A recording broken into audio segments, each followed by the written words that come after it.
भरी रे, कहाँ पाँव मटकी दही से भरी रे, कहाँ पाँव मटकी दही से भरी रे, कहाँ पाँव मटकी दही से भरी रे। गोपाल तेरी पूजा हमसे न भई रे, गोपाल तेरी पूजा हमसे न भई रे।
कहाँ पाँव गोपी भावों से भरी रे, कहाँ पाँव गोपी भावों से भरी रे।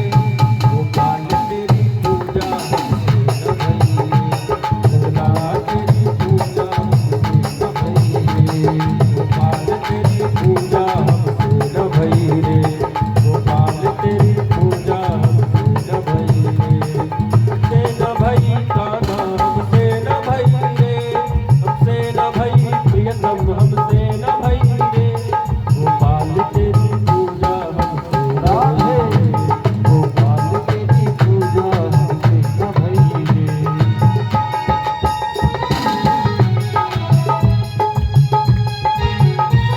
राधे राधे।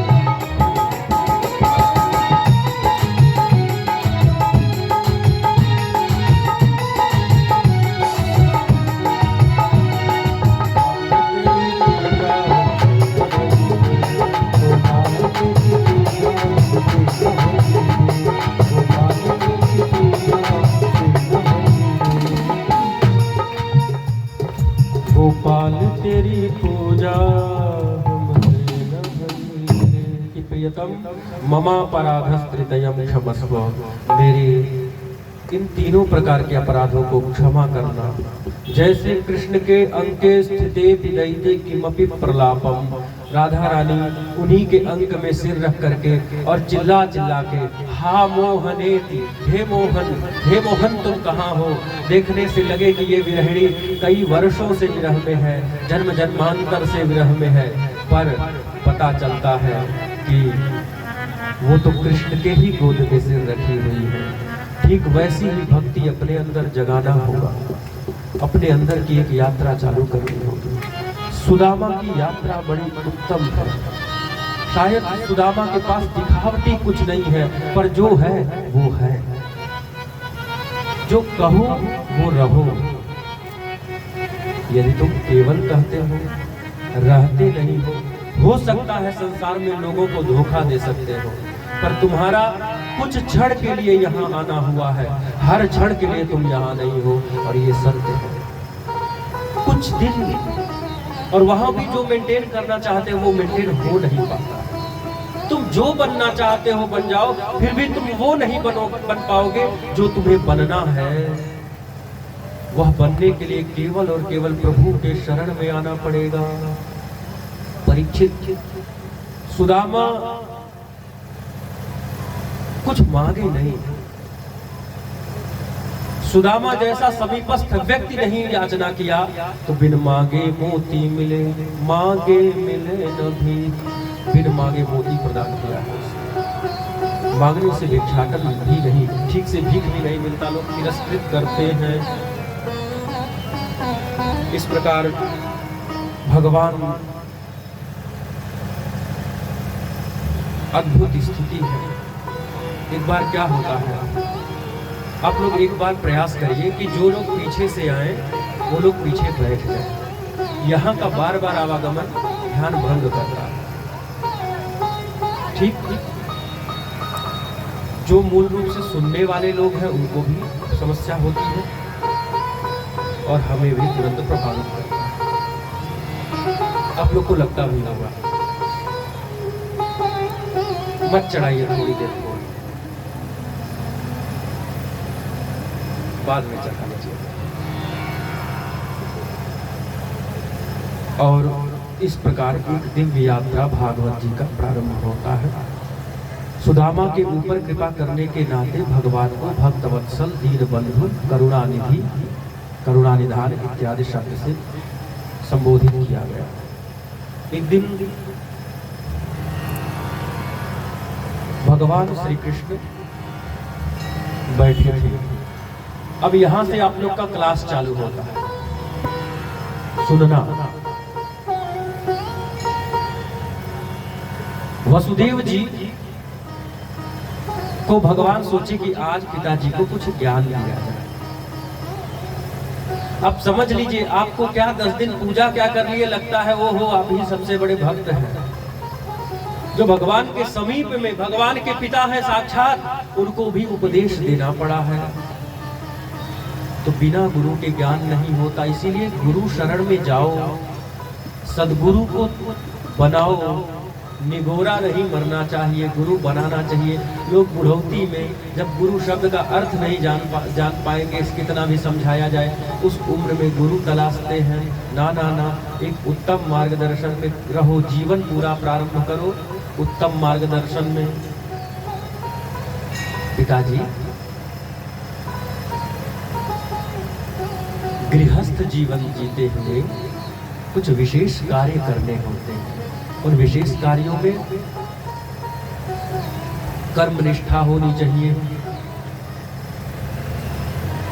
संतान का पालन पोषण समझना।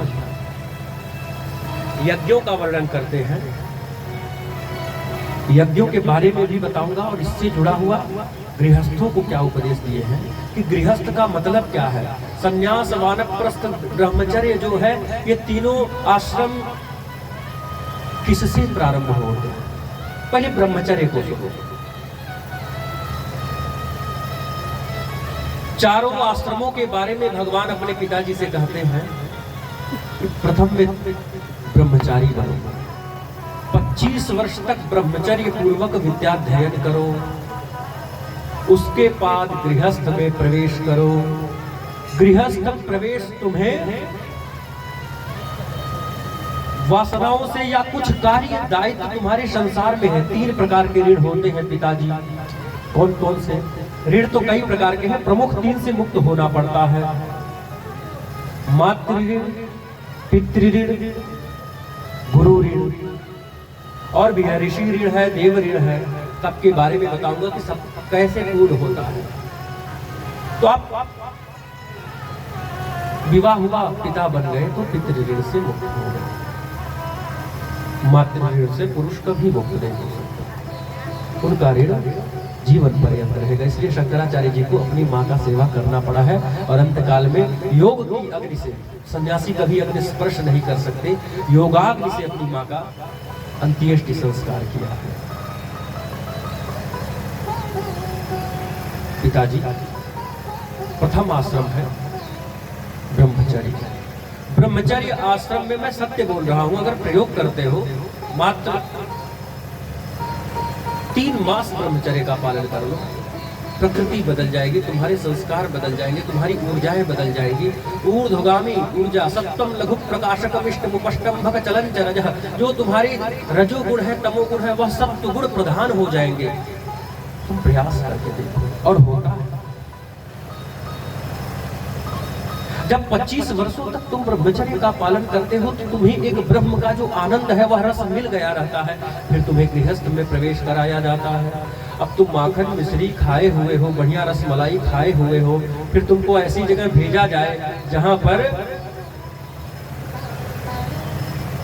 भूजा मिले और होता नहीं है कुछ ऐसे बेस्वाद चीजें। तो तुम्हें तो एक चीज पता है कि मेरे यहाँ माखन मिश्री रसमलाई मिलता है, तो तुम जल्दी से उस रसमलाई वाली जगह आना चाहोगे कि नहीं, जहाँ स्वादिष्ट भोजन, स्वादिष्ट जीवन, सब कुछ अनुकूल मिल रहा हो, तो आना चाहोगे कि नहीं? तो पहले ब्रह्मचर्य की यात्रा करोगे तो ब्रह्म रूपी आनंद तुम्हें प्राप्त हो जाएगा। उसके बाद जब गृहस्थ होगे, गृहस्थ के भोगों में रहोगे, तो तुम अपने दायित्वों का पालन कर रहे होगे, क्योंकि वो भूजा वाला स्वाद है, रसमलाई वाला स्वाद तुम्हें पता है। तो रसमलाई वाला स्वाद लेने के लिए तुम फिर से गृहस्थ में जो वासनाएं हैं, तुम तृप्ति नहीं निवृत्ति की ओर यात्रा करोगे, और निवृत्त होकर के फिर से वानप्रस्थ में आ जाओगे। 25 वर्ष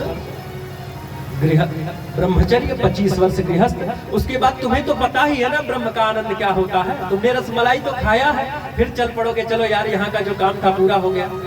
अब कई बार हम लोग के साथ ऐसा होता है कि नहीं प्रबंध हुआ, करवाने वाले इतना परिश्रम कर रहे थे, हम तक पहुंच नहीं पाए, तो हमको रहता चलो बिना किए तो नहीं जाना है, भले ही मुझे शुद्ध भोजन न मिल रहा हो अच्छे से, शुद्ध मतलब अच्छा न मिल रहा हो, शुद्धता तो अपने बना लेते हैं, नहीं है वो व्यवस्थाएं जो होनी चाहिए। लेकिन मन में है वृंदावन जाऊंगा तो मैं वहाँ अपने हिसाब से माखन मछली खा सकता हूँ, मेरे घर पे मेरे अनुकूल आहार मुझे प्राप्त होगा, तो जल्दी से वहां से कार्य करके जाना। मन कहेगा अब चलो वृंदावन, बोलो राधे राधे। जब जाते हो दिल्ली मुंबई कमाने तो सोचते जल्दी से कमा के घर भागे हम, क्योंकि घर का आनंद आपको पता है। वैसे ब्रह्मचर्य का जब आनंद तुम्हें पता होगा, तो जब भोगों में 25 वर्ष के लिए प्रवेश करोगे तो तुम्हें तुरंत मन करेगा कि अब इसको जल्दी से पूरा करके हमें फिर से निवृत्ति की ओर जाना है। तो फिर तुम वहां से एक यात्रा प्रारंभ करते हो, वानप्रस्थ में जाते हो। वानप्रस्थ में अपने हर चीजों पर, बाह्य इंद्रियों पर नियंत्रण करते हो, और संन्यास तक तुम मुक्त हो गए रहते हो। बोलो राधे राधे। मेरी बातें स्पष्ट हो रही है?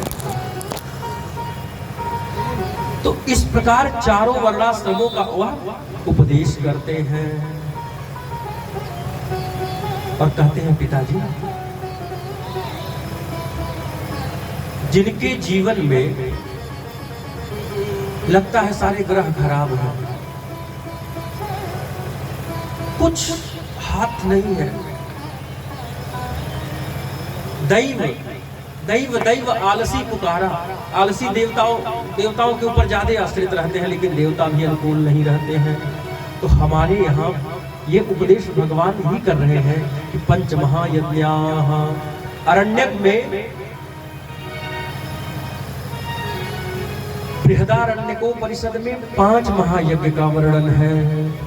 उन 5 महायज्ञों को सुनना, और मैं बता रहा हूँ इन 5 यज्ञों को यदि तुम करते हो तो तुम्हें विशेष पूजा की आवश्यकता नहीं है, उसी से तुम्हारा जीवन चलता रहेगा। और ये कोई कार्य ऐसा नहीं है कि तुम्हें अलग से एफर्ट करना होगा इसके लिए, नो, तुम चलते हुए कर लोगे, कोई विशेष आयोजन नहीं करना है। और वो 5 महायज्ञाः, 5 महायज्ञ हैं, नित्य प्रारंभ होते हैं और नित्य ही समाप्त होते हैं।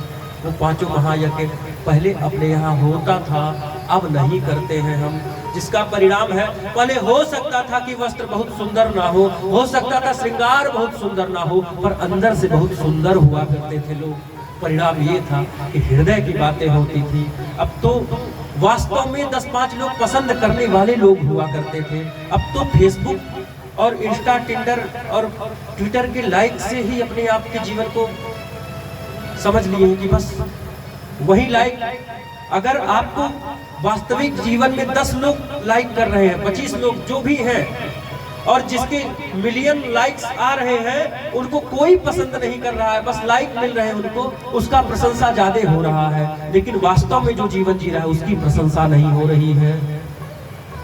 तो अंदर से परिवर्तन होता था। सनातन की सुंदरता तो देखो, अंदर से परिवर्तन करता था। कैसे? 5 महायज्ञ ऐसे बांध दिए गए तुम कि तुम निर्दयता कर ही नहीं सकते हो, किसी के ऊपर प्रहार, हिंसा तुमसे होगी ही नहीं। क्यों? तो देखो कह रहे हैं ब्रह्म यज्ञ। 5 महायज्ञ क्या है? ध्यान से सुनना, मन कहे रिकॉर्ड कर लेना, और ऐसे क्लास में नहीं बैठा जाता, लिख लिया करो, एक कॉपी लेके आया करो, बहुत सारी बातें हैं। मिलती है यहाँ से, पाओगे तुम। परीक्षित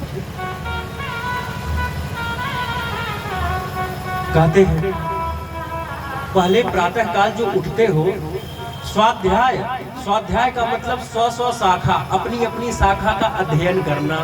अब आपको पता ही नहीं आपकी शाखा क्या है, भाई कैसे पता रहेगा? गोत्र भी भूल गए हो, पता करो। अपने वंश परंपरा का ज्ञान होना चाहिए, तभी ना अपने पूर्वजों का तर्पण इत्यादि कर पाओगे। पर दादाजी का नाम तक बहुत लोग को याद नहीं है, पता भी नहीं है, याद करना तो दूर की बात है। पूछो, लिखो, कहाँ से आए हो, यहाँ बसे हो तो तुम कहाँ से चले थे?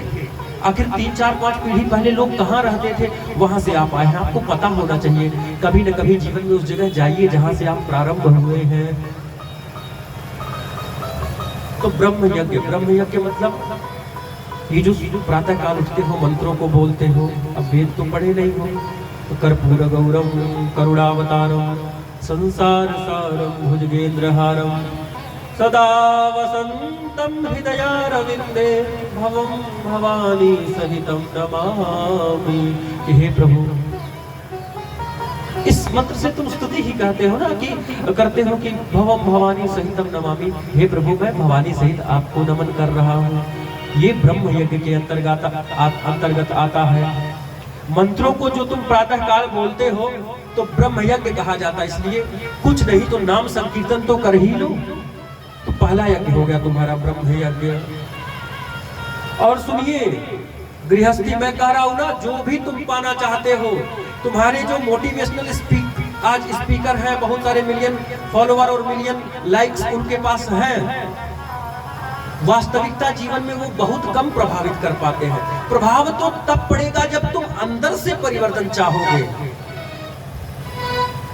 बताया था मैंने कि मोटिवेशनल स्पीकर का स्पीच चला दिए, शाम को बैठ के दारू पी रहे हैं, पीते पीते सो गए, सुबह 10 बजे उठे, फिर उठाए, एक मोटिवेशनल स्पीच चलाए, फिर गए रिक्शा चलाए, दिन भर कमाए, शाम को पी के फिर सो गए। इस मोटिवेशन से कुछ नहीं होने वाला है।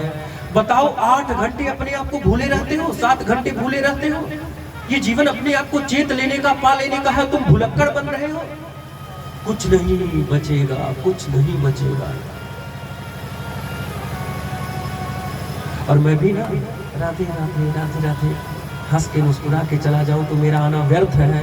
और जिस दिन ऐसा हो गया, मुझे मजबूरी में विवशता बस ऐसे कह के जाना पड़ेगा, मैं आऊंगा ही नहीं, मुझे नहीं आना है। अगर तुम ले लिए तो आऊंगा, भाई मैं दे रहा हूं, पा लो। ब्रह्म यज्ञ करो, कुछ मंत्रों को अपने अंदर मन को मननात् त्रायते, मन को जो प्रभु के चरणों की ओर भेजे, तुम्हारे लक्ष्य की ओर। मंत्र मतलब अपने आप से बातें कर लो एक बार, अपने इष्ट को याद करके। तो ये ब्रह्म यज्ञ है। उसके बाद कह रहे हैं देव यज्ञ। देव यज्ञ करना आवश्यक है, क्योंकि तुम जो इतने टैक्स देते हो उसका परिणाम है कि तुम्हारे यहाँ बिजली आ रहा है। अगर तुम बिजली बिल ना दो तो बिजली आएगी क्या? नहीं आएगी। लेकिन सूरज भगवान को किसी दिन दिए तुम अर्घ्य, तो तुम देते नहीं हो। जब सनातन धर्म में कोई बालक जन्म लेता है जो इसका पालन करता है, सूर्य भगवान प्रसन्न होते हैं। ओहो हो, आ गया ये कि जो मुझे फिर अर्घ्य देगा। तुम क्या करते हो? जब तक पंडित जी डराए ना कि बेटा तेरा सूर्य खराब है, तब तक तो तू एक लोटा जल भी नहीं देगा। नहीं दोगे भाई, हमको पता है नहीं देते हो। अभी जितना बिजली बिल देते हो, एक बार ठंडी में जितनी बड़ी एसी भगवान चलाते हैं उसका देना पड़ जाए, पूरा विश्व मिलके नहीं दे पाएगा। जितना बड़ा हीटर लगाने के बाद खुश होते हो बिजली बिल दे करके, सूर्य भगवान गर्मी में इतना बड़ा हीटर लगा देते हैं, उसका दे पाओगे? इस प्रकाश का तुम दे पाओगे? अरे कोविड काल में दे पाए थे क्या तुम? ऑक्सीजन का जो अभी ऑक्सीजन ले रहे हो, इसका देना पड़ जाए तो कोविड काल का दाम याद कर लो। छोड़ो, 1 रुपए सिलेंडर के हिसाब से भी जीवन भर का तुम नहीं दे सकते। इसलिए देव यज्ञ करो। देव यज्ञ में क्या है? अपने यहाँ नित्य अगियारी हुआ करती थी, बिना नहाए किचन में घुस जाती हो। क्या देव यज्ञ करोगे? वो वेदों में पाक यज्ञ कहा गया है भोजन को। पाक यज्ञ वो यज्ञ है, वो नहीं गधा तरह भर के ठूस लिए, जो भी था सब पेट में ठूस लिए, ये नहीं था। फिर कहते हो मेरे ग्रह खराब हो गए। अरे तुम्हारे संग्रह खराब हुए हैं, ग्रह नहीं खराब हुए हैं। जीवन पर्यंत तुम्हारे ग्रह नहीं बिगड़ेंगे, जो मैं बता रहा हूं। थोड़ा सा देवताओं के लिए 5 आहुति रख लो एक डिब्बे में, खरीद करके 50-60-100 रुपए उस पर भी खर्च कर लो। वैसे तो डॉक्टर के यहाँ जितना लिख करके दे देगा उतना तो दे के आ जाओगे। विद्यालय में बच्चे को जाते हो संस्कार दिलाने, संस्कार कहाँ दिला पा रहे? शिक्षा बस दिला रहे, वो भी वो वाला कि पेट भर जाए। अगर उस शिक्षा से पेट भरने वाला कार्य नहीं हुआ तो बच्चा अनाथ हो जाता है माता पिता के रहते हुए, डिप्रेस्ड हो जाता, डिप्रेशन में कोटा में जाकर के आत्महत्या कर लेता है। क्या करना है? थोड़ा सा देवताओं से कहो ये मेरा बेटा है, ये मेरा, और ये कहो मत, केवल अपने मत करो, अपने बच्चे को लेकर जाओ करो। और जिसके बच्चे अभी नहीं कर रहे, नहीं मार्ग पर है, तुम तो करना चालू करो। जो तुम्हारा नाती पौत्र होगा उससे कराओ, दिखाओ उसे, बच्चे का पालन पोषण उस तरह करो। हो सकता है एक उम्र के बाद वो गड़बड़ हो जाए, पर जिस दिन वो संकट काल में फंसेगा तो वो याद करेगा पिताजी क्या कहा करते थे, पिताजी क्या किया करते थे, ऐसे संकट काल में पिताजी कैसे रहते थे। आपके रहते हुए भले महत्व ना रहे, आपके बाद होगा, और फिर वही वह बालक करेगा जो आप करते थे। अपने बच्चों को सीख देने के लिए 5 आहुति दे दो। 2 मिनट मंत्र बोल लिए, 5 आहुति दे दिए। मैया जो है वो सुबह छोटा सा दीपक जला ले, या घी रख लो, थोड़ा सा 1 चम्मच डाल दो, प्रार्थना कर लो केवल घी से भी। और नहीं हो 1 चम्मच घी ऐसे अग्नि में डाल करके, अग्नये स्वाहा, हे अग्नि देवता आपको प्रणाम करता हूँ, मेरे घर में सभी देवता इससे तृप्त हो, संतुष्ट। कितना हो गया देखो, ब्रह्म यज्ञ, उसके बाद देव यज्ञ, इसके बाद क्या है? पितृयज्ञ। पितृयज्ञ में तिलांजलि दिया जाता, नित्य अपने पूर्वजों को लोग देते हैं, पर अगर सब उपलब्ध नहीं तो जल लेकर के इस भाग से गिरा करके मैं अपने सारे पूर्वजों को प्रणाम करता हूँ। आप इस जल को स्वीकार करिए। इस इतना छोटी सी जल से वो प्रसन्न हो जाएंगे। 1 मिनट अधिकतम इसमें लगेगा। लोटा लेकर के जलाओ, इसमें डाल करके अपने पूर्वजों को प्रणाम कर लो। पितृयज्ञ हो गया। अब मनुष्य यज्ञ करो। मनुष्य यज्ञ करोगे, दिन भर में 1 खुराक आहार निकालो। जैसे अगर 3 बच्चे हैं तो सोचो 4 बच्चे हैं, 1 बच्चा है तो सोचो 2 बच्चा है। सोचना पड़ेगा, मानसिक परिवर्तन लाओगे तो ही हर तरह का परिवर्तन होगा। नहीं होता है तो महीने में पूर्णिमा के दिन 1 बार 1 खुराक भोजन किसी विप्र के यहाँ, वो पंडित जी जो आपके यहाँ पूजा पाठ कराते हैं, सीधा जिसे अपने यहाँ कहा जाता है। वैसे तो चाहो 1 खुराक रोज करो। कोई भोजन करता है तो तुम्हें हिसाब उसका पता नहीं चलता, लेकिन 30 दिन का दोगे तो लगेगा इतना बड़ा गट्ठर हो गया, रोज मेरे घर से जा रहा है, पर वो घाटा का सौदा नहीं होगा। कारण है क्योंकि जब देव सारे कार्य बंट रहे थे तो ब्राह्मणों ने यज्ञ पूजा पाठ करना स्वीकार किया। हम भी 7-8 वर्ष वेदों को पढ़ने के बाद इस मंच पर बैठे हैं। 7-8 वर्ष की आयु से मैं संस्कृत जगत में हूं, तो थोड़ा सा निकाल करके उनके यहां दो। ये मनुष्य यज्ञ है। ये कर लिया आपने। क्या क्या किया? ब्रह्म यज्ञ, देव यज्ञ, पितृयज्ञ, मनुष्य यज्ञ, हुआ इतना। उसके बाद जीव यज्ञ। मानिए बलि वैश्वदेव, बलि वैश्वदेव अपने यहाँ माताएं क्या करती थी, भोजन जब बनता था तो पहले छोटी सी हमारी दादी जी रोटी बनाती थी छोटी सी, और उसे ऐसे करके वही रखती थी। ये अगिन मैया का वो माता कहती थी। वो कालखंड शब्दों में शायद वो चीजें नहीं थी, भावनाएं बड़ी प्यारी थी। अग्नि मैया, यानी तुम जब आहार बनाओ उसको कितनी जगह बांटना है। सबसे पहले गौ बलि। बलि शब्द का अर्थ है पूजा। बलि मतलब वो नहीं कि काट दिए, समझना, पूजा। भटक मत जाना। गैया मैया को कुछ खिलाओ। जो तुम्हारे यहाँ गाय है उसकी सेवा करो, अगर नहीं करोगे तो पाप लगेगा, उसकी सेवा करोगे तो कोई पुण्य नहीं मिलेगा। कारण है क्योंकि वो तो तुम्हारे यहाँ बधी हुई है, वो तुम्हारा दायित्व है। दायित्व का पालन करने से कोई पुण्य तो नहीं मिलता, पर नहीं करने का पाप लगता है। तो पहले गैया मैया का, तो ऐसी गैया मैया को भी खिलाने का प्रयास करो जिन गैया मैया से तुम्हारा कोई स्वार्थ नहीं है। तो एक रोटी दो रोटी प्रबंध करो। फिर उसके बाद काक बलि। सुनो सनातन की सुंदरता, कौवे को कोई नहीं उससे बात करना चाहता। कोयल के प्रति तो आकर्षित हो जाओगे, कौवे को कभी प्रेम किए नहीं। सनातन उससे भी प्रेम करना सिखा रहा है। काक बलि, कौवे के लिए ले जाओ आहार, पहले उनको रखो। अभी भी पितृपक्ष में हम लोग देते नहीं हैं, पंडित जी कहते जाओ कौवे को देकर आओ। उनमें पितरों का दर्शन करो, तिरस्कृत न करो, उन्हें भी आहार दो। काक बलि के बाद श्वान बलि। समझना, श्वान मतलब कुत्ते को, कुछ न कुछ कुत्ते को खिलाओ और नित्य खिलाओ। पिपीलिका बलि। पिपीलिका मतलब छोटे छोटे जो जीव हैं, चींटियां हैं, इनके बारे में थोड़ा सा इतना सा आटा जाकर के कहीं पॉलीथीन पे, कहीं पेड़ के नीचे रख दिए, खिलाओ। ये कठिन नहीं है, बस कहने के लिए कि इतनी सारी बातें हैं।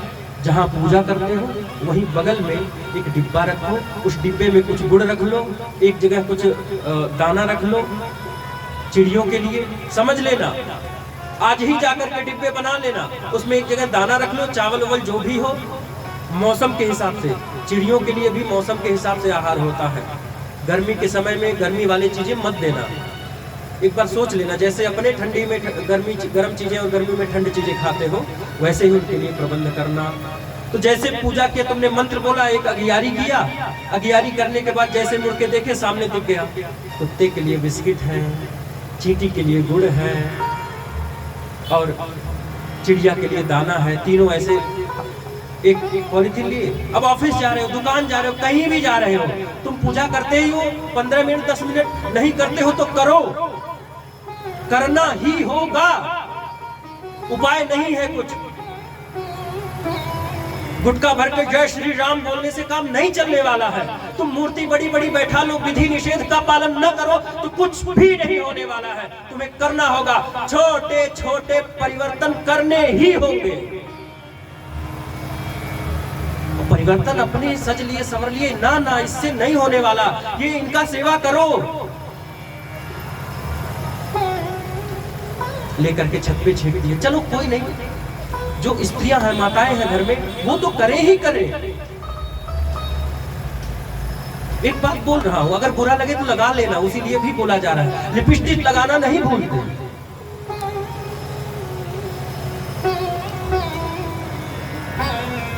टाइम लगता है कि नहीं श्रृंगार करने में? कभी बाई चांस में भी निकल गए, आधे रास्ते से घूम आओगे, ओहो जेल नहीं लगाया बालों में, क्या बात है, कंडीशनर थोड़ा गड़बड़ हो गया ना, भूल जाओगे ना, तो फिर आओगे।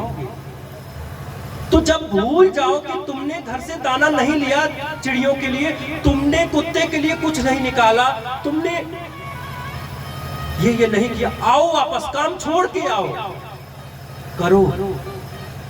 किसको किसको? चींटियां, छोटे छोटे जो जीव हैं, पिपीलिका या गैल में कहा जाता है, गौ माता, श्वान, कुत्ते को, ये चीजें करो। ये भगवान के सबसे असहाय जीवों में से एक है। जब तुम भगवान के लोगों से प्यार करोगे ना, और फिर शाम को बैठ करके एक बार कहो, हे प्रभु, हे नारायण, हम तुम्हारे हैं, हम तुम्हारे हैं। और कभी जीवन में ये अवसर मिले, पिताजी, ये पांचों चीजें करने के बाद जब ये अवसर मिले सत्संग करने का, सुनने का, सुनो, सुनोगे तो जैसे लोहा गर्म होता है ना, उसी समय हथौड़ी मार दो तो आकार आ जाता है उसमें। तो सुनोगे तो प्रेम होगा,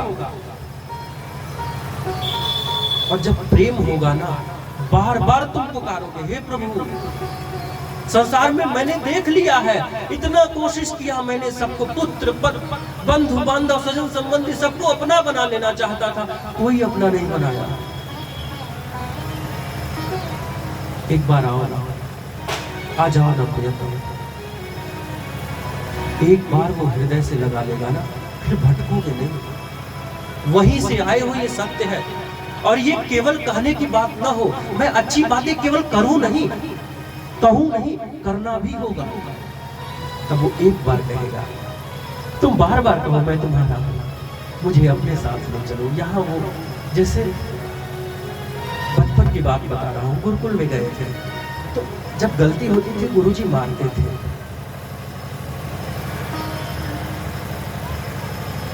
और सुविधाएं भी नहीं, गुरुकुल में सुविधाएं भोग विलास के लिए थोड़ी ना तुमको भेजा जाता है,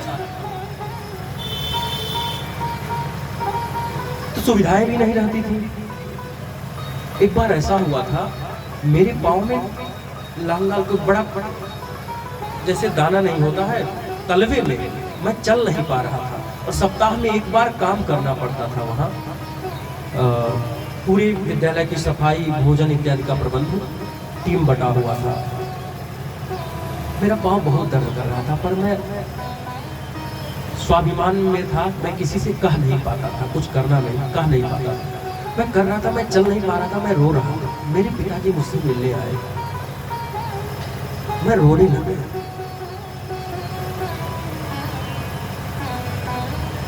तब पिताजी को समझ में आया।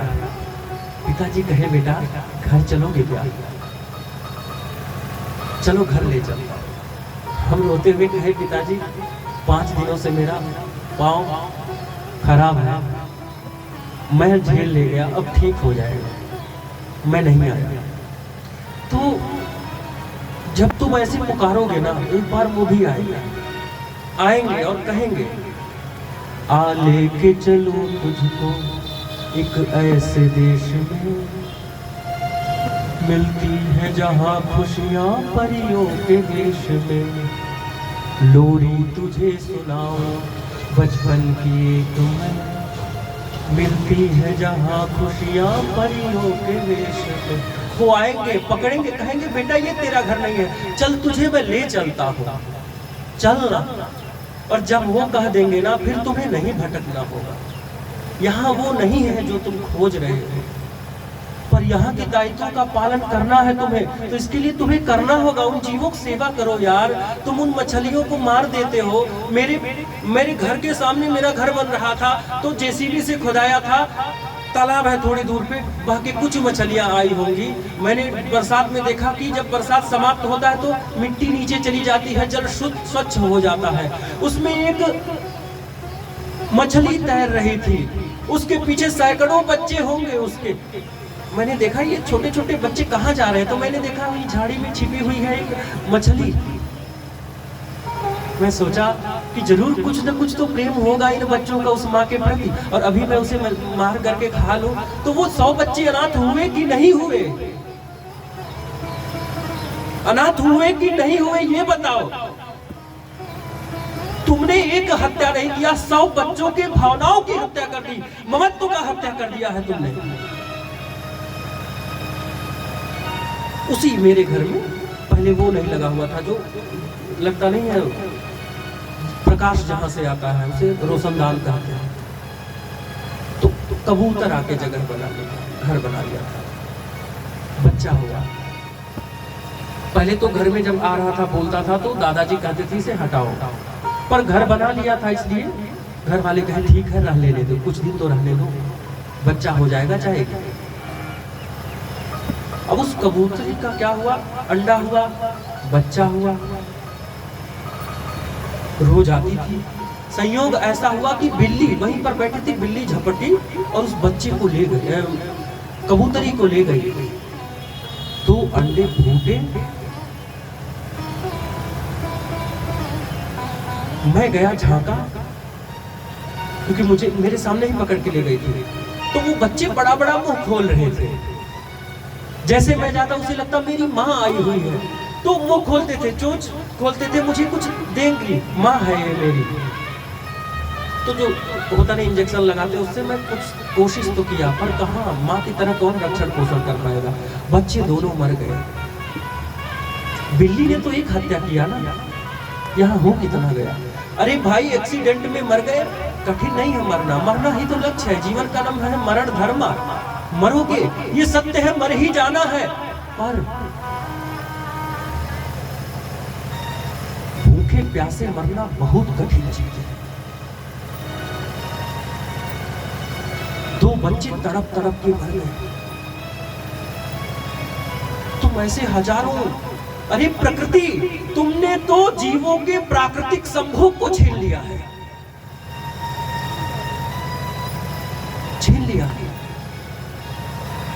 उस मुर्गी के साथ क्या कृत्य होता, स्त्री हो, एक बार सोचो तुम्हारे साथ वो दृश्य हो जाए जैसे उससे अंडा। अरे वो अंडा नहीं, वो ममत्व तो है माँ का, लेकिन तुम्हारे स्वाद के कारण तुमने प्रकृति छीन लिया है उनका। ममता का हनन हो गया है। चाहते हो कि सारे ग्रह ठीक रहे? ना ना, सबको नहीं सुधार सकते। और सत्य है, तुम्हारे कंधे पे नहीं बोझ है कि तुम मछलियां कम करोगे, नहीं ढेर सारी हो जाएंगी, मानव रहने की जगह नहीं बचेगा। तुम कुछ नहीं करते हो, करता धरता वही है। तुम ये जिम्मेदारी मत पालन करो, छोड़ दो।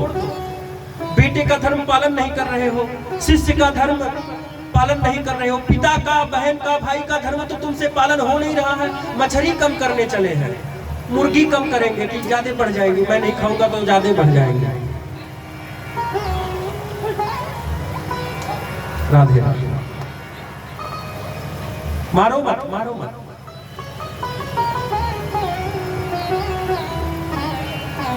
क्या कम करने चले हो तुम? मछली कम करने चले हो, मुर्गी कम करने चले हो, है कि नहीं? तुम बताओ, जिन जिन जीवों के साथ तुम ये करते हो, वही प्रेम, जो प्रेम तुम अपने बेटे से करती हो उतना ही प्रेम है। पर तुम्हारे स्वाद के चक्कर में कितने प्रेम की हत्या होती है, कितने ममत्व की हत्या होती है। सनातन कभी इसकी अनुमति नहीं देता है।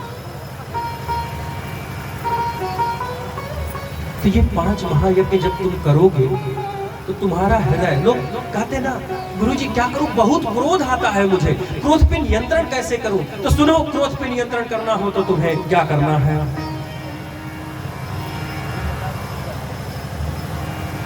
जो सोचो, तुम ऐसे हो कि तुम 100, 200, 500 का तो शराब पी जाते हो, एक दिन हड़ताल कर दो, नहीं पीऊंगा। वो 100, 200, 500 का तुम मिठाई खरीदो और उन बच्चों को मिठाई खिलाओ जिन बच्चों को कभी कभी भी नहीं मिलता है।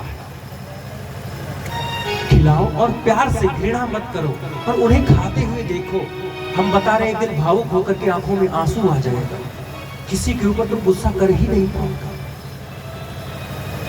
करना होगा, करना ही होगा, नहीं तो ऐसी एक नहीं 1000 कथाएं करा लो, कुछ भी नहीं होने वाला है। एक बार हाथ उठाइए ना सब लोग, बोलिए राधे राधे। ये करते हुए क्या क्या तुम्हें जो मोटिवेशन प्राप्त होगा, वह मोटिवेशन तुम्हें कहीं से नहीं मिलेगा।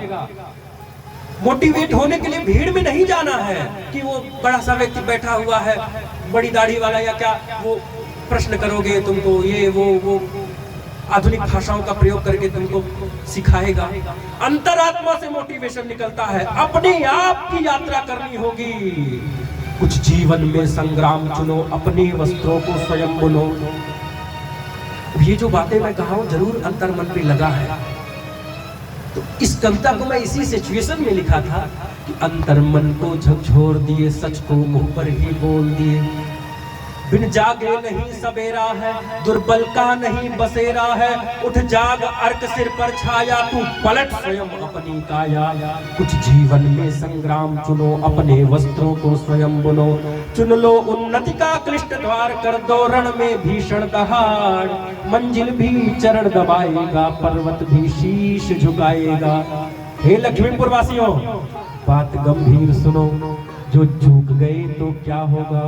दर दर ठोकर दर दर दुर दुर जर, जीवन अपकर्ष भरा होगा।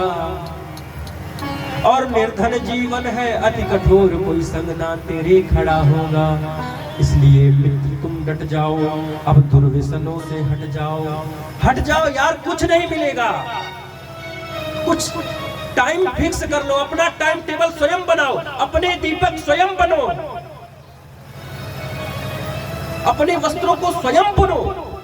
कोई यहाँ किसी को कोई रास्ता नहीं देता। सफर में धूप तो होगी, जो चल सको तो चलो। सभी है भीड़ में, तुम भी निकल सको तो चलो। यहाँ कोई किसी को रास्ता नहीं देता। मुझे गिरा कर संभल सको तो चलो। किसी के लिए राहें कहाँ बदलती है, राहों के हिसाब से अपने आप को बदल सको तो चलो। ये जो है दिख रहे हैं इतने लोग नामी अच्छे काम करके गए हैं, हम ही आप में से 24 घंटे में से ही वो पके हैं। बाहर से कोई पकने का समय नहीं लाए हैं। इसी 24 घंटे की यात्रा उनकी भी है। क्या करना है, क्या क्या देव यज्ञ, पहले ब्रह्म यज्ञ, कुछ मंत्रों को बोलो, अपने वेदों के बारे में जानो। फिर देव यज्ञ, मनुष्य यज्ञ, पितृयज्ञ, फिर उसके बाद अन्य जीवों की सेवा। अपने पूजा रूम में रखो, जैसे तुम अगरबत्ती रखते हो, जैसे तुम सब रखते हो। इन्वेस्ट करो तुम, और जगह चाहे जितना तुम ड्रीम 11 लगा लो, तुम्हारा वो धन उतना ऊंचाई पे नहीं ले जाएगा। पर तुम्हें मैं पक्की बात कह रहा हूँ, ये इन्वेस्टमेंट तुम्हें बढ़ोतरी में दिखेगी और जन्म जन्मांतर तक दिखेगी। ये तुम लगाओ, 100, 200, 500 रुपए महीने का खर्च करो, कुछ नहीं होगा। कितना भी अच्छे से कर लो, क्या विधि निषेध का पालन हो पा रहा है सारे पूजा में? नहीं हो पा रहा है। पर तुम अच्छे बनो, कोशिश करो करने का। उसके बाद अब गृहस्थों को क्या करना चाहिए? अपने माता शत्रु पिता वैरी, वह माता पिता अपने बच्चों के शत्रु और वैरी होते हैं, जो बच्चों के उत्तम शिक्षा का प्रबंध न करें। तो तुम्हें करना क्या है? एक कहानी सुनो, इसके आधार पे बोलो राधे राधे।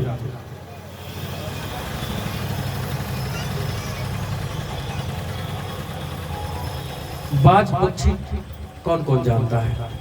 बाज पक्षी के बारे में जानते हो? एक बार हाथ उठाओ सब लोग। बहुत कम लोग जानते हैं। बाज कोई पक्षी होता है, जानते हैं आप लोग? सब लोग जानते हैं ना, इसीलिए कोई हाथ नहीं उठाया। अरे आज तो उठा दो, बोलो राधे राधे। तो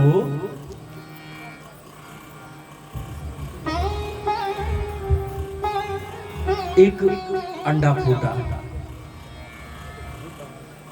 बहुत मजबूत पंजा आया, झपट लिया,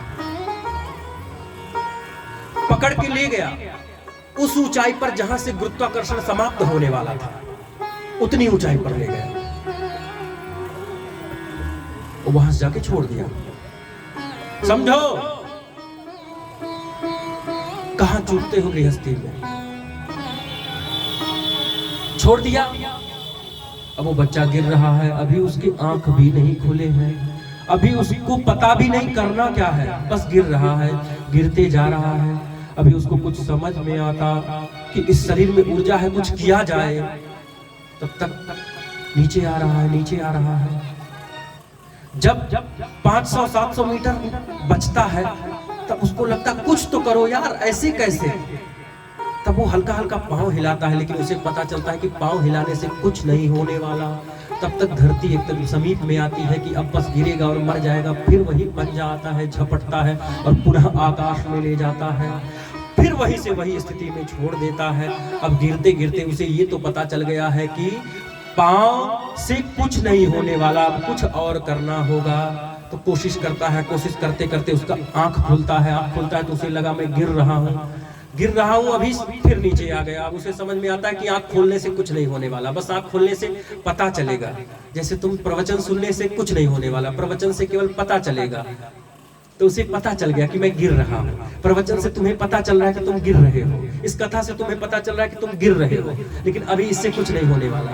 अब वो इस बार आंख खोलने पर भी अब धरती के एकदम समीप पहुंच गया था। सोचा अब मरा मैं। तब तक मैया फिर से आई, फिर पकड़ के ले गई।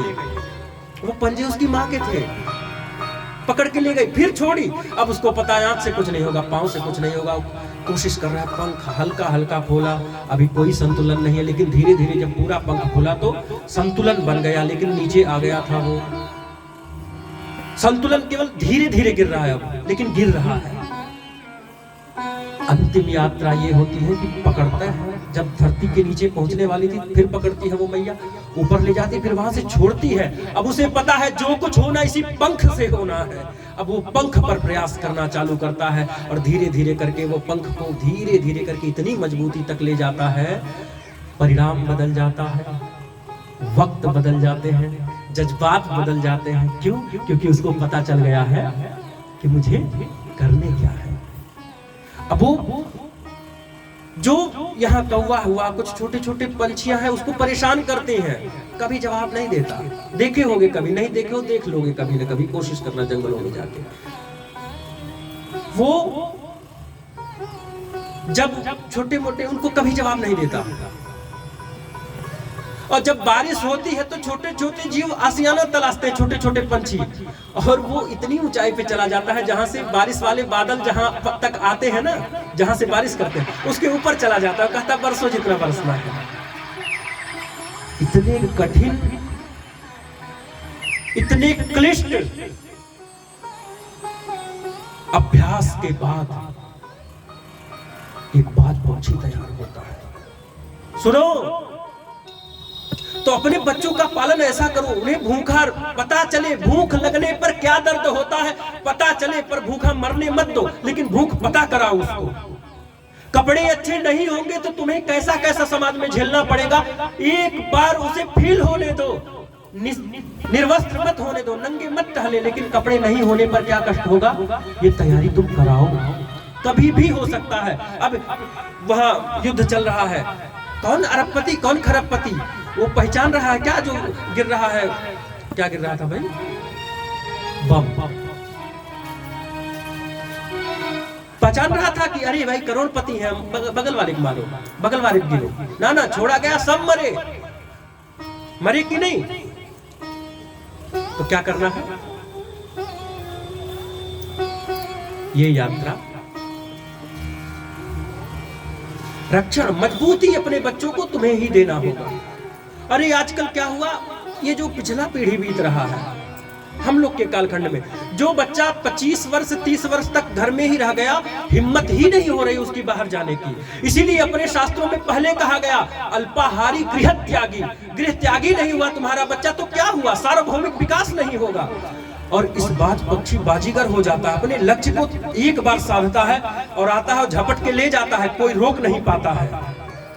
लेकिन इसके जीवन में अभी संकट खत्म नहीं हुआ, आयु है इसकी 70 वर्ष पर। समझना, 70 वर्ष आयु है। 40 वर्ष की आयु में उसका चोंच बहुत बड़ा हो गया, पंख सारे बड़े हो गए, उसका जो नाखून है वह पंजा बहुत बड़ा हो गया, अब बैठ नहीं पाता है, वो दर्द करता, अपने ही पंजे चुभ रहे हैं, अपना ही चोंच चुभ रहा है, अपना ही पंख भारी लग रहा है, उड़ नहीं पा रहा है।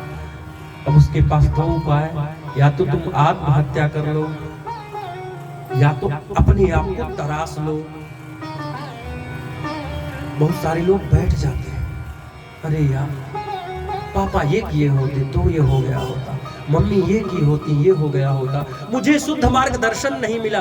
भैया कोई किसी, जिसके पापा ये किए वो किए, उसका बेटा नहीं सुधरा तो तुम कहां सुधर जाते? बहुत सारे पापा ये भी किए वो भी किए, ऐसा भी किए वैसा भी किए, क्या उनका बेटा संभल गया? नहीं संभला। जिसका बेटा संभला है वो जान जाओ अपने आप में संभला है, तब संभल पाया है। ये सत्य है। या तो तुम मरना स्वीकार करो या तो परिवर्तन लाओ। अब वो परिवर्तन लाता है, मरना स्वीकार नहीं करता। ये प्रोसेस 6 महीने का होता है उसके साथ। अब वो जाता है और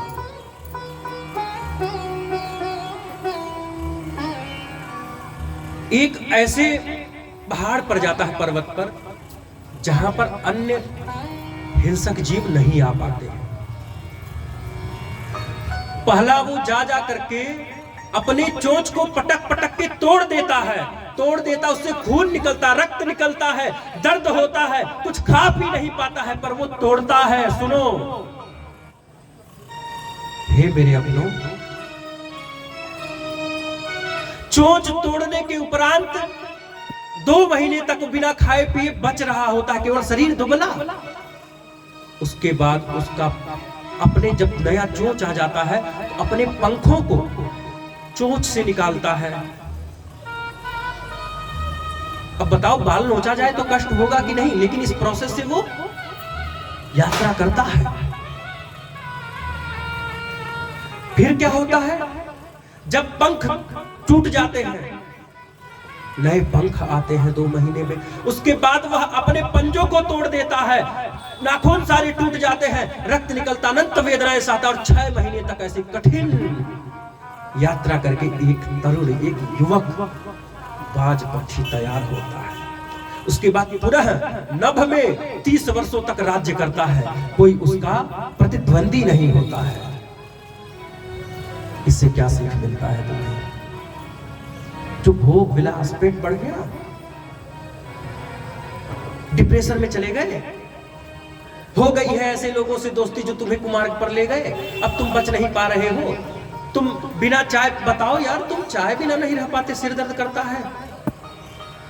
क्या बनोगे सन्यासी, क्या गुंडा बनोगे? क्या परब्रह्म परमेश्वर को पाओगे? संसार को छोड़ना होगा, तुम चाय नहीं छोड़ पाते।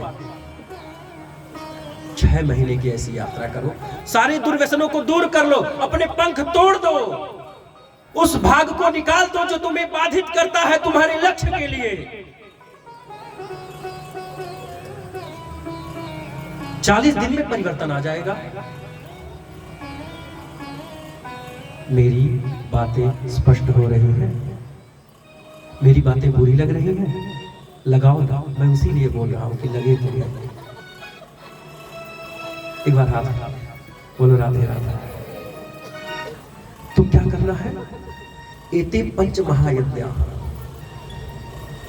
इस बाज वाली यात्रा से गुजरो। अगर बिगड़ गए हो, वो भोग में लगे थे, तो अगर अवस्था हो गई तो थोड़े दिन व्रत क्या है, उपासना क्या है? उप समीपे, समीप मतलब भगवान के समीप में बैठो। अब पेट में भूख लगी रहे, तुम्हें क्या व्रत मतलब ये थोड़ी ना है कि तुम कुट्टू का सब आटा फापड़ का सब लपेट के रख लिए। भैया, इससे बढ़िया तुम व्रत ही नहीं रहते। व्रत मतलब उपासना, उपासना मतलब प्रभु के समीप में ज्यादा से ज्यादा समय बिताओ। हम कह रहे हैं, अगर तुम भूख के दर्द को झेल लेते हो, 1 दिन 2 दिन 4 दिन ही भूख कष्ट पहुंचाएगा, उसके बाद भूख तड़पाता नहीं है। इस शरीर को नौकर बनाओ। आज्ञा तो तुम्हें 3 बजे उठना है, तुम्हारे लक्ष्य को पाना है। अपने हिसाब की बातें करो और अपने बच्चों को ऐसी यात्रा कराओ। उसके बाद कहते हैं, पिताजी एक उत्तम गुरु के शरण में जाओ। पंच महायज्ञ करते हो, सब कुछ करते हो, ये तो अपने जीवन को तुम अच्छे से चला रहे हो, पर कृष्ण भगवान कहते हैं कि उत्तम गुरु के शरण में जाना आवश्यक है। अब गुरु क्या करता है इसको समझो। कभी कभी कड़वा। अब हम आपको एक बात बताते हैं अपने जीवन की। हम 3 ही तक पढ़े हुए हैं आधुनिक क्लास में। तो हम पढ़ने जाते थे तो हमारे दादाजी हमको जो कोर्स में होता था 3 महीने में तैयार करा देते थे। तो कई बार हुआ कि सरस्वती शिशु विद्या मंदिर में पढ़ा हुआ हूं, तो वहां आचार्य जी कहते थे, इससे मत पूछिए, इसको आता है। लेकिन जब आती थी बारी लिखने की तो मेरे अक्षर बहुत गंदा बनते थे, और मैं अपनी कॉपी दिखा दूं तो आप कहेंगे, हे भगवान ये क्या है। लिखा है, मैं इसी में अपने भजन लिखता हूँ, इसी से सीखा भी हूँ। मेरा लिखा कभी कभी मैं ही नहीं पढ़ पाता। बोलो राधे राधे। कोशिश कर रहा हूँ क्योंकि बहुत ज्यादा लिखने होंगे आगे चल के। तो मेरे अक्षर नहीं बनते। मैं सारे सवाल मेरे अच्छे थे, केवल अक्षर के लिए मैं मार खाया और सब लोग को छोड़ दिए गुरुजी। मेरे मन में एक द्वेष आया कि गुरुजी मुझसे द्वेष करते हैं, और परिणाम ये हुआ कि आज तक पता नहीं मन में गुरु के प्रति ऐसी भावना आई, आज तक मेरे अक्षर नहीं सुधर पाए। कोशिश किया, मैं चला गया वेद पढ़ने, वहां पढ़ाया जाता है, लिखना उतना था नहीं। तो सदगुरु की शरण में जाओ, जो कहें वो करो, नहीं तो ऐसे मेरी तरह अक्षर गड़बड़ रहेगा तुम्हारा। एक राजा थे, अब समझना गुरु की प्रताड़ना। अब तो पता नहीं कैसी सरकार है, वो विद्यार्थियों को दंड देने के लिए रोक लगा दी। कारण था क्योंकि अध्यापक नहीं रहे ना। मैं सबको नहीं कह रहा हूं, पर द्वेषवश भी कुछ बच्चों को मारा जाता था।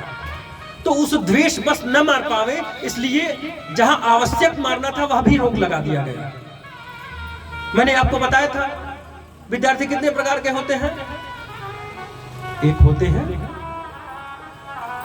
जो अपने मन से पढ़ते हैं, एक होते हैं जो अपमान के डर से, अरे गुरुजी मारेंगे, और एक होते हैं कुछ भी कर लो नहीं पढ़ेंगे।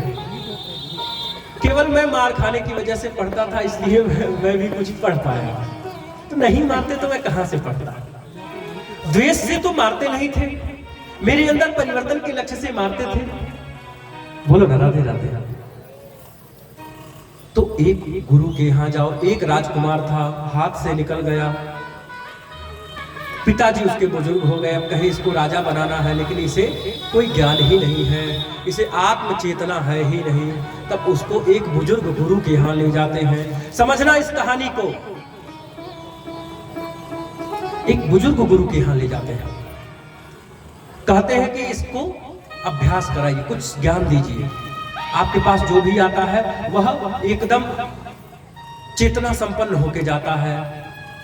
अब पिताजी छोड़ करके गए, वो राजकुमार अभी तक तो बड़ा हर जिद पूरी होती थी। पिताजी ने कहा आज तुम लोग को जितना सोना है सो लो, खाना है खा लो। गुरुजी ने कहा कल से तुम लोग का अभ्यास प्रारंभ होगा। अब अभ्यास प्रारंभ होगा, लकड़ी का तलवार बनवाना। समझना, उस लकड़ी के तलवार से कहे कि तुम्हें 24 घंटे में, 24 घंटे नहीं 12 घंटे में, दिन में चाहे जब तुमको मारने लग जाऊंगा, बस तुम्हें बचना है। उससे बचना है। अब इसको तो कोई डर था नहीं, ऐसे बैठा, जब भी गुरुजी आए पीछे से मारने लग जाए। अब पीछे कुछ देर बाद पता चला कि गुरुजी कब आएंगे, कैसे आएंगे, तो इसलिए वो पहले से अपना बचाव करने लग गया। जैसे गुरुजी आसपास आते वैसे चौकन्ना हो जाता। और गुरुजी कहे थे जब तुम मुझे देखने लग जाओगे, जब तुम्हें पता चल जाएगा मैं आ गया हूं, तब नहीं मारूंगा। ये प्रक्रिया 2 महीने तक चलता है। जब बैठे हैं तब तड़ातड़ तड़ातड़ खूब।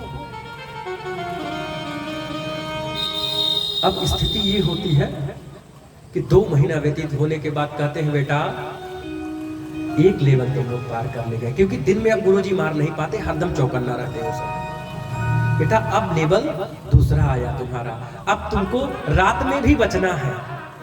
अब जैसे झपकी लिए तैसे तड़ाक से, जैसे झपकी लिए वैसे तड़ाक से चाप दिए जाते थे। यहां लाल वहां लाल, गुस्सा आता था गुरुजी के ऊपर खूब। एक दिन अवसर मिलेगा, अभी तो तलवार है इसके हाथ में, एक दिन पटकूंगा इसे, एक दिन बताऊंगा सबके सामने। अरे आजकल के उन लड़कियों के सामने मेरी बेइज्जती कर दी है गुरुजी।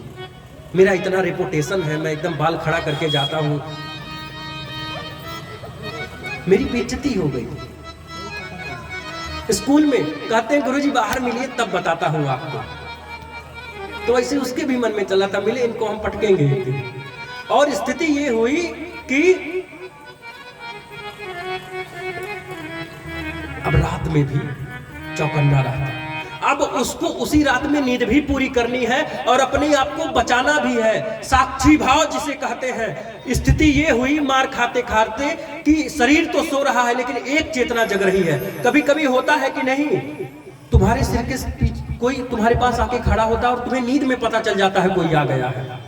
कभी कभी तुम सोचते हो कि मैं सुबह जल्दी उठ जाऊं, और अंतरात्मा की जब पुकार होती है, क्या होता है कि तुम अलार्म 4 बजे का लगाओगे और 4 बजने में 10 मिनट कम होगा, उसके पहले उठ करके सोचोगे अरे यार अलार्म क्यों नहीं बजा, कहीं कुछ गड़बड़ तो नहीं है। होता है कि नहीं? ये कौन है? ये तुम्हारी चेतना है। वह चेतना तुम्हारी साक्षी भाव में स्थित हो जाती है। और ये होता कैसे है? जब तुम चैतन्य में प्रवेश करते हो। स्थिति ये होती है कि अब रात में भी शरीर सो रहा है लेकिन उसकी अंतर चेतना देख रही है, लेकिन अभी भी पका नहीं है, अभी वो वाला नहीं आया है। अब 2 महीना बीतने के बाद कहे बेटा अब बारी है लेवल 1 बढ़ाया जाएगा कि ये जो तलवार है यह लकड़ी का नहीं असली होगा। बोलो राधे राधे। अब असली तलवार लेकर के, वैसे तो हाथ पांव काटना नहीं है पर उसे पता होना चाहिए कि काट दिया जाएगा, ऐसा मारते कि यहाँ का मांस निकल जाता, पर कभी भी कटने जैसा नहीं। गुरु है, उन्हें पता है कितने तापमान में इसे पकाना है, कितना तराशना है, कितना रगड़ना है। जब तक तुम पूरे पकते नहीं हो तब तक कोई जिम्मेदारी ना प्रकृति देती है ना संसार देता है, पकना पड़ता है। बोलो ना राधे राधे। तो अब 2 महीने तक ये व्यतीत करना था, कभी यहां कटा रहे कभी वहां कटा रहे, ज्यादा से ज्यादा समय होता था बच जाता था, लेकिन कहीं ना कहीं चौकन्ना रहना पड़ता था। 1 महीना बीता था, शरीर यहाँ कटा था वहां कटा था। बुजुर्ग गुरु ऐसे वृक्ष के नीचे बैठ करके झुरमुटों में आंख बंद करके ध्यान कर रहा था। सामने तलवार रखी थी। वो विद्यार्थी कहा आज अवसर मिला है, आज क्लास लगा दी जाएगी, अभी तलवार उठाऊंगा और तुरंत इस बुढ़े को मार डालूंगा। ये करके जैसे ही मन में सोच ही रहा था तब तक गुरुजी ने कहा अरे रुको रुको रुको, मुझे मत मारना, मैं तुम्हारा गुरुजी हूं, मुझे मत मारना। अगर मैं ही मर जाऊंगा तो तुम्हें क्या मिलेगा? तुम्हारा इतना क्लास किया हुआ खराब हो जाएगा। वो आके चरणों में रोने लग गया, गुरुजी क्षमा करिए, मुझसे अपराध हो गया, ये मेरे मन की बातें आप कैसे जान गए? तो कहे बस बेटा यही तो तुम्हारे साथ करा रहा हूं। जब अंतर चेतना तुम्हारी जागृत होगी, तुम अंतरात्मा में रमण करोगे, जब तुम चैतन्य में प्रवेश कर जाओगे, रोम रोम तुम्हारा चेतना में रहेगा, उस समय कहते हैं बाबा अंतर्यामी है। वो बाबा अंतर्यामी क्यों है? क्योंकि उन्होंने बाह्य चेतना को एकदम अवरोध कर लिया है, एकदम जगा लिया है, अपने रोम रोम को, अपने सारे तत्वों को, सारे चक्रों को जागृत कर लिया है, तब अंतर्यामी होते हो। और मेरी ये यात्रा कई बार हुई है, इसलिए लाला मैं मन की बातें भी जान जाता हूँ। तो एक राजा बनने के लिए, एक शासक बनने के लिए इतनी कठिन परिश्रम से गुजरना पड़ता है। वो गुजरा और परिणाम उसको अच्छा मिला। बोलो राधे राधे। मिला ना? अब के नेता क्या बनते हैं? महंगी घड़ी पहन लिए, सफेद कपड़ा, जूता, मुंह में पान। नेताजी की जय। एक भी नेता जो युवा नेता है, एक भी लगता है इनके अंतरात्मा में शांति है? मैं तो मिला, मैंने देखा, बहुत कम, बिरले, और जिसमें है वो पता चल जाता है, तब तो है इसके अंदर, ये शासक बन सकता है। प्यासे, पिपासा, कपट दिख रहा है अंदर। ओहो, जिस दिन तुम ऐसी यात्रा करोगे ना अध्यात्म की, निगेटिव एनर्जी वालों के साथ बनेगी नहीं, पर तुम्हें उनका विरोध नहीं करना, उनसे दूर रहना है।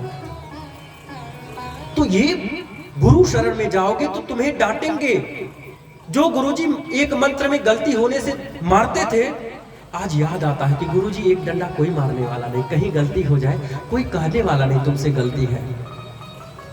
मुझे भी आत्मशोधन करना होता है, मंच पे कहां गड़बड़ हुआ, कहां क्या हुआ, सही बताने वाले लोग हो तो परिवर्तन आए ना। मुझे कैसे पता चलेगा कि मैं सब कुछ सही करके आया? होना चाहिए, बताने वाले होने चाहिए। तो गुरु के पास जाओ, सच्चे गुरु के साथ और फिर सत्संग करो पिताजी, तब जाकर के ये जीवन धन्य होगा। संतन के संग लाग रे तेरी अच्छी बनेगी।